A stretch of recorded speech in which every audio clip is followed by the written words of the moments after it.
అమర్ వాళ్ళు బుజ్జమ్మని తీసుకొని గుడి దగ్గరికి వస్తూ ఉంటారు.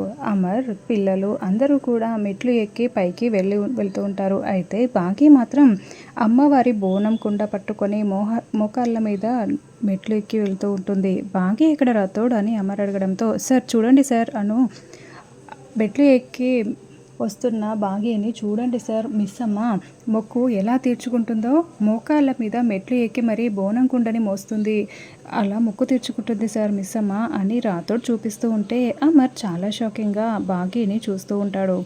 మిస్ అమ్మ ఏం చేస్తోంది రాథోడ్ అని అమర్ అడుగుతూ ఉంటాడు.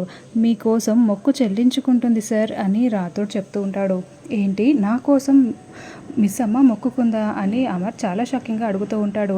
అవును సార్, మీకోసమే సార్ మీ మొక్కుకుంది, అందుకే సార్ ఇప్పుడు మోకాళ్ళ మీద మెట్లు ఎక్కుతూ ఆ మొక్కుని తీర్చుకుంటుంది అని రాథోడ్ చెప్తూ ఉంటాడు.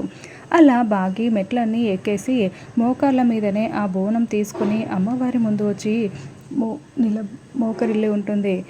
పూజారి గారు వచ్చి బాగి తల మీద ఉన్న బోనం కుండని అందుకుంటాడు. ఇక బాగి మోకాళ్ళకి గాయాలైపోయి ఉండడంతో చాలా కష్టంగా లేచి నించుంటుంది. అమర్ రాథోడ్ ఇద్దరు చాలా షాకింగ్గా చాటుగా నించొని చూస్తూ ఉంటారు.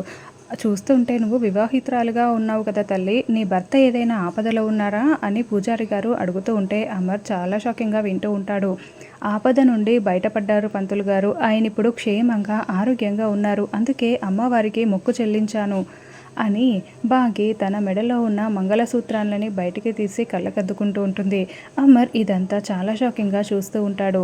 ఇక రాథోడేమో, మీకోసమే సార్ మిస్ అమ్మ మొక్కుకుంది అని చెప్పి ఉంటాడు. ఆ మాటలు గుర్తు చేసుకొని బాగి నా భర్త క్షేమంగా బయటపడ్డారు, అందుకే మొక్కు చెల్లించుకుంటున్నాను అని బాగి చెప్పిన మాటల్ని గుర్తు చేసుకుంటూ, అంటే బాగి నా భార్యనా అని అమర్ చాలా షాకింగ్గా చూస్తూ ఉంటాడు.